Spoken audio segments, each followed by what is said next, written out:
Puffy invited me for weeks, asking me to come and teach him how to, wanted me to be his acting coach for a while. He wants to hang out with you next week, and I was like, for what? He's like, I think he's trying to, Did he do it, right? Yeah. I know you've been heavy on social media talking about it. He did it. And I'm the only one who's been vocal about this long before it actually. But I also didn't participate. I also didn't go to those parties. Yeah. And that's always been my whole thing, and have lost businesses because I don't bend over in that way. I don't compromise. I don't play gay roles. I don't kiss a man. I don't do that. Terrence Howard worked on my first film, Get Rich or Die Trying with me. He's a good friend of mine. Can't help it, man. This is real life that we're talking about. We're not talking about dingleberries and applesauce. Yeah, real life. Just when we thought this Diddy mess couldn't spiral any further into madness, boom, 50 Cent steps into the chat and drops an absolute bomb. And trust us, this one hits hard. Apparently, 50 claims he straight up saved actor Terrence Howard from becoming the next victim of Diddy's twisted Hollywood circus. Yeah, that kind of freaky trap. But baby, that's only scratching the surface. Because Terrence, he's done being quiet. The man finally snapped, and he's naming names. We're talking full-on expose mode, dragging every industry man who ever said yes to Diddy's secret freak-off parties. He claims these men, they didn't just sell their souls, they surrendered their manhood at the door. And Terrence, he barely made it out. According to him, Diddy pulled every trick in the book to lure him into the madness. And now, the wildest part, 50 Cent is allegedly teaming up with Terrence for his upcoming docuseries, Did He Do It? And they're reportedly spilling all the tea on who was at those parties, what really went down, and how deep this twisted rabbit hole goes. We're talking big names, your favorite rappers, ones you'd never expect. So now the question is, does 50 have the receipts? Is he about to bring this whole disgusting empire crashing down? And what really happened that night Diddy allegedly targeted Terrence? Let's break it all the way down. I'm always right. It's like when I'm right, I'm right. And when I'm wrong, I could have been right. So I'm still right because I could have been wrong. Terrence recently sat down on the PB podcast and whew, he did not hold back. The man let loose, saying what everyone has been whispering about for years, that those secret industry parties, they're not just about music deals and champagne. They're about compromise, about watching people give up their dignity just to climb the ladder. Do all those things. When you give up those things, but when you give up your manhood, I've never seen somebody recover from it. That was all the people that went to the Puffy parties. Then Terrence went in even deeper. He claimed this wasn't just a theory, this is real, and it's happening to major celebs. He said a lot of big names fell straight into Diddy's web and never came back the same. That was all the people that went to the Puffy parties. That was all the people that did all those things thinking that there was never gonna be a consequence for what they were doing. Get punked out and pimped out by some over greater desire. You shouldn't have a greater desire than being a man. So I believe that's a big problem with a lot of the actors out there because they get fluid. And next thing you know, once you go fluid, it's gone. You don't have any foundation to pull yourself back from. So maintain your man card, no matter what. And when the host Patrick Bet-David brought up names like Justin Bieber, suggesting they might have been caught up in the madness, Terrence didn't dodge. He agreed, and he dropped this bomb. You can tell some of these people are still dealing with the trauma of whatever went down. Yikes. Get it? So you see some guys struggling with that. You see Bieber struggling with that. You see some of these guys struggling with that. They can't get it out of their head. They can't get it out of their head. The things that they did, no matter how they did it, whether they were drunk or high or whatever, you gave up your man card. You need therapy. And that's the thing that hurts them the most. And so they end up on drugs, end up every way to try and get rid of any principles there are. And that's what the business does. And the women that trade their bodies to go and get the role, they get to the point where they have their Oscar, they have their money, but they don't have their dream. They don't have the soul that they started with. So it's like achieving don't mean anything. If I get all the Nobel Prizes from doing all of this, but in the process I have to trade out all of my integrity to do it, so that they can stay in place. What benefit is that if I lose my integrity? You got to go in as a principal. But buckle up because it gets worse. Terrence then revealed that Diddy personally came for him. He said Diddy started off all friendly, pretending he needed help with acting. Then he suddenly flipped the switch and started gassing up Terrence's music career. That's when Terrence's assistant stepped in and warned him something felt off, real off. Hey, did you ever have the opportunity where you got invited and you said no to it? Hell yeah. What was the Hell consequences yeah. when you said no? Puffy invited me for weeks, asking me to come and teach him how to, wanted me to be his acting coach for a while. Go there and he's sitting around just looking. I'm like, okay, what's the material you want to work on? He's just looking at me. Then next thing you know, okay, hey, will you help me? I want to hear your music. So I come over there and I play the music. And he's sitting there just looking at me, like waiting. Okay. So then my assistant was like, he wants to hang out with you next week. And I was like, for what? He's like, I think he's trying to f*** you. However, and Diddy wasn't the only one. Terrence admitted he had run-ins with other big-time producers who tried the same nasty tactics, trying to lure him in with fame and fortune if he just played along. To be hands-off with somebody. A number of producers come in and make the approach, and you threaten to punch them in the mouth, or threaten to knock their head off for talking to you or looking at you like you're a woman. When you approach a real man about his masculinity, you're going to get a real reaction back. It's a difference when a guy walks in a room and when a man walks into a room. And a man don't take the same things that a guy will accept. So always be the man in the room. But Terrence, he wasn't having it. He stood his ground, and it cost him. He says turning down those disgusting offers made him a target. Hollywood punished him, doors slammed shut, opportunities vanished, all because he refused to bend over and baby. He meant that literally and figuratively. And that's always been my whole thing, and have lost businesses because I don't bend over in that way. I don't compromise. I don't play gay roles. I don't kiss a man. I don't do that because the man card means everything.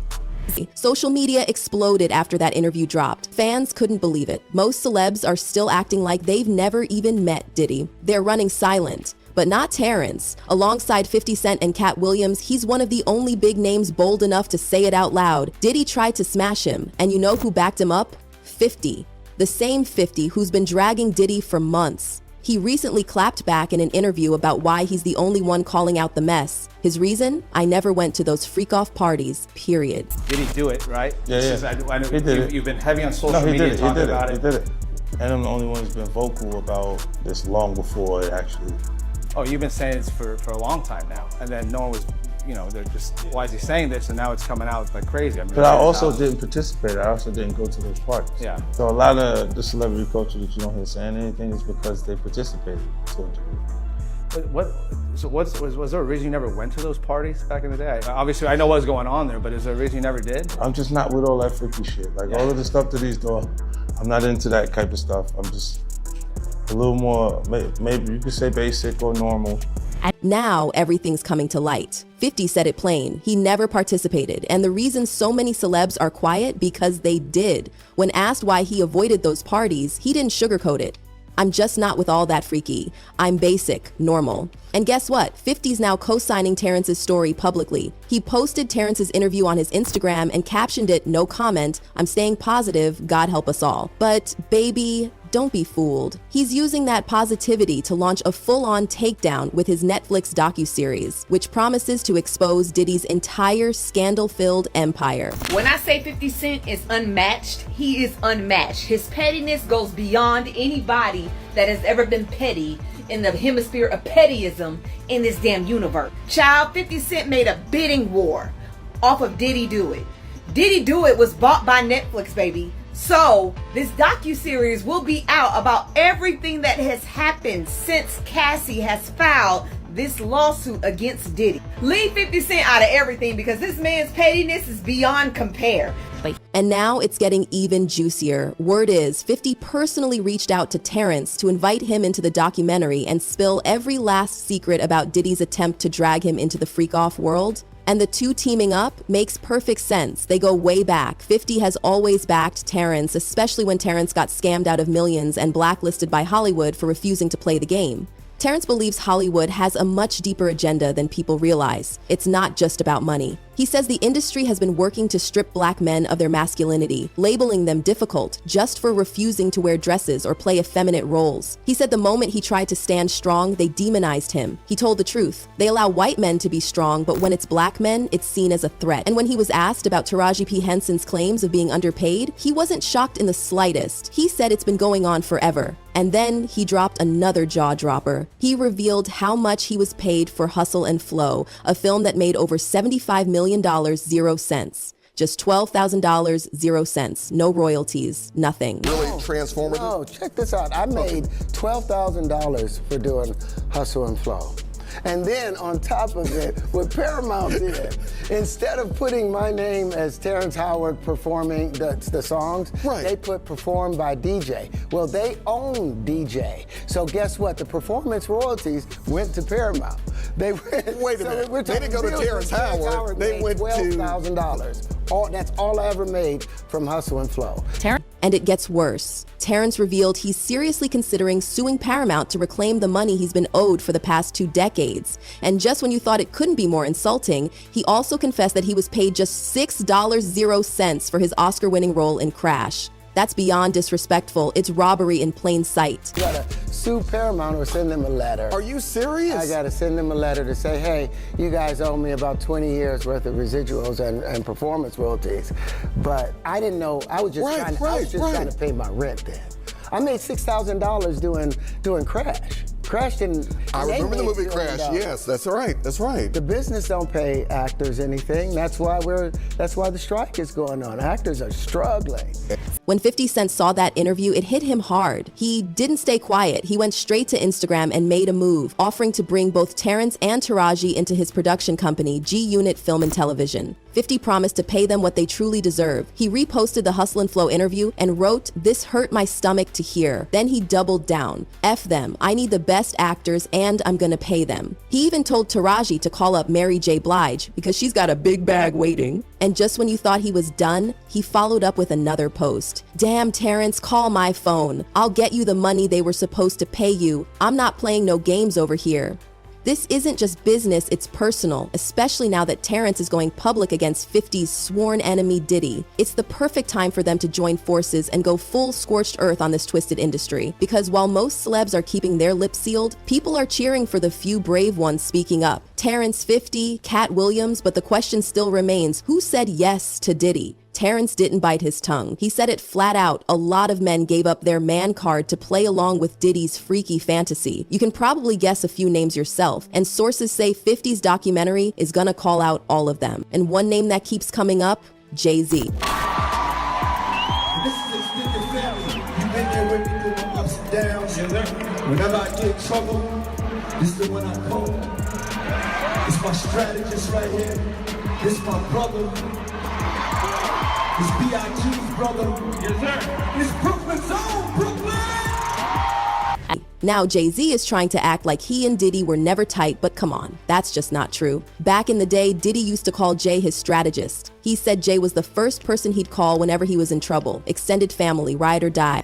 Your homie's doing a lot of things, man. Most importantly, you know, he had a recital that he has to be at the blue. But I reached out to him, and I told him that this right here was important. Bad Boy celebrating 20 years of hits. And this is extended family. You've been there with me through my ups and downs. And if that wasn't enough proof, remember that one time Jay straight up missed Blue Ivy's recital to perform at Diddy's 20th anniversary Bad Boy show? Who misses their daughter's recital for a stage appearance unless there's more going on behind the scenes? And let's not pretend Jay wasn't deep in Diddy's inner circle. I'm not approved. No, you're not sure. I love you, but Sean is a whole not there yet. different, I appreciate that. I'm not there yet. You know, yeah. Who is Sean approved from the world of entertainment? There's only one person. Oh, go on. And I call him Sean. That's Jay-Z. We call each other Sean. Okay. Yeah. Nobody else could call me Sean. He's the only person who's Sean approved. There's not a single person that outside of family that should be No, outside of my mother. Okay, They just should be calling me, they should be calling me Sean. Diddy even said publicly that Jay is the only one besides his own mother who gets to call him by his real government name. That's not casual, that's family. So now that Jay's suddenly backing away and acting like he barely knew the guy, it's sus. And here's where it gets messy. The whole mantra can't stop, won't stop. It's like, you gotta be relentless. You gotta have a bit of crazy. You can't take no for an answer. You gotta make it happen. He embodies that. There's this guy from the neighborhood similar to where I've grown up that made it to these unreachable heights. Puff was the first one that came through and made us feel like, it was us. It was ghetto fabulous. We took our rightful place at the tables and the boardrooms and the fashion shows and we arrived. That impact obviously had an effect on all of us and let us carve our own space. And it was like, we could be in these spaces without assimilating. We're going to be in these spaces as ourselves. To change someone's mindset and take the limits off of kids' dreams. When you dream about things, when you see it done, then that dream becomes attainable and it's something that you can reach for. It just feels like the ultimate culture. You can't measure that. Like you get in there, it'll make you believe that you can do anything. There's a whole video online, JS, hurtless, oiled up, walking through Diddy's house while Diddy sings happy birthday to him. Not kidding, that video exists. The vibe, very much not just bros. Happy birthday to you. Happy birthday, dear friend. Happy birthday to you. Thank you. This is a special birthday for both of us. Yeah. Oh, and don't even get us started on that viral photo of Diddy and French Montana laying down, looking like they're straight up spooning in Miami. What in the cozy freak-off is going on there? Of course, 50 had to clown it, posted the pic and captioned it, "What in the world is going on in this picture, man? Something's not right." But it doesn't stop there. Another rapper 50 might be exposing in his documentary, The Game. I started kicking it with Diddy, right? I ran around with Diddy for 2 years. And this Diddy, we never went to the studio one time, but he was like, yo, with your demo, that's, bad boy, but hey, Playboy, hey, here go a watch, Playboy, here go a chain, Playboy. I'm like, yo, we ever gonna rap? He was like, nah. I was doing it for 2 years. Yo, but the jet leaves at 5. We going to Miami, Playboy. We going to, you know what I'm saying? We going to New York. We in ATL this weekend, Playboy, pop out. And I was going everywhere with Diddy. Back in 2022, Game revealed on Drink Champs that Diddy hit him up to make an album. But instead of going to the studio, they spent 2 years traveling the world together. Diddy spoiled him with gifts, hotels, and expensive trips, but zero music came out of it. Hey, wasn't Puffy interested in working with you also? Yeah, Puff. I was running around with Puff for a minute, but we was just partying, man. Puff liked to party. So that's basically all we did. I think the few times I was running around with D-Mac and Puff, we just did a bunch of partying. We might have went to the studio once or twice, but I didn't get to record nothing. I was just, Okay, but I mean, Puffy was a huge deal back then. Still a huge deal. He's still a huge deal, but he's not doing music anymore, right, is what I'm saying. Back then, Bad Boy was on fire, and he's running around with you. Puffy's a busy guy. I was running around with him. Yeah. You were running around with him. Right. Was he talking about signing you, or what exactly happened? Nah, Puff he wanted to sign me. He just, he was moving around. Like, he had the restaurant Justin's in Atlanta, so we was in and out of that. A lot of parties in Atlanta with him and V and, Big Wolf and, Fab and Jeezy was just, Fab was already on. Jeezy was coming of age. But we just partied. Then The Game showed up on Vlad TV and confirmed it again. He spent 2 years with Diddy, but didn't record a single track. All they did was party together. In Atlanta. The same Atlanta where all the Diddy rumors started swirling hard, and baby, we're just getting warmed up. Another name that's likely getting dragged into the Did Do It documentary, Diddy's longtime friend and producer, Stevie J. Stevie's name came up in a lawsuit filed by producer Lil Rod, who straight up claimed that Diddy bragged about sleeping with Stevie. That's right, bragged. Not rumored, bragged. And Stevie's response when 50 called him out? Defensive, a little too defensive if you ask us. So now all eyes are on what 50's planning to reveal about Stevie in his upcoming expose. I don't know whatever someone does in their bedroom, that's what they do. I don't got nothing to do with that. I'm just here to say that I've never seen my man doing anything foul like they talking about. None of it. All of it. I mean, I've never seen it. I've known him for 29 years. And then it's like with guys like 50. You know what I'm saying? Like Uncle Tom cats like that. You know what I'm saying? It's like you want to put me. I don't know if y'all saw the post where 50 posted about me. Of course, you guys seen it. Yeah. You know, Yeah, I mean, 50 has been going after Diddy and everybody associated with him for months now, ever since the Cassie lawsuit. Yeah, you know what I'm saying? But, you know, you can't brush under the rug. I don't see anybody reporting about what Tatted Up Holly said about him beating her up and about, you know what I'm saying, his other baby mom saying beating her up. I just look at it as, you know, he wants to bring the black community down worse than anyone else. Another shady character in the mix, Machine Gun Kelly. He was signed to Bad Boy, partied a lot with Diddy, and even admitted in past interviews to seeing some crazy things. Diddy wasn't even the one to sing the songs that would have been creepy, because who can do that crazy? But he never dropped details. Why? Fear? Guilt? Maybe both? It's not normal. You kick it around him, it's like, his whole life is like, it's crazy to look at, you know what I'm saying? Because I make sure I keep my normality all the time. But that motherfucker is like a big walking corporation, it's nuts. And just when you thought we'd name them all, here come the heaviest hitters, DJ Khaled and Rick Ross. These two were allegedly exposed during a police interrogation by Diddy's former worker, Jonathan Ode. Jonathan said Diddy hired him to set up those freak-off sessions, and when he ended up catching an STD from Diddy, he complained, and Diddy allegedly sent Rick Ross to silence him. Jonathan also claimed that Diddy, Rick Ross, and DJ Khaled all participated in the freak-off parties, and that they were all gay. These claims are wild, but with 50 Cent on the hunt for truth, don't be surprised if this ends up in the doc. Diddy and Ross, which they good buddies, okay? They're gay. Who? Both. Diddy and Ross. And Khaled. They're all gay, okay? DJ Khaled, Rick Ross, and P. Diddy? Yeah. They all gay? Yeah. Gotcha. As Terrence said, the list of men who lost their man card at Diddy's parties, it's long. And we haven't even scratched the surface. Every celeb who was seen partying with Diddy and is now pretending they never met him, side-eye them all. Now we wait for 50's Bombshell docuseries to drop. But until then, spill your thoughts. What do you think about Terrence Howard's claims that Diddy tried to smash him? And who else do you think should be exposed in 50's Did He Do It documentary? Drop it in the comments and stay locked in, because baby, the Freak Off files are far from closed.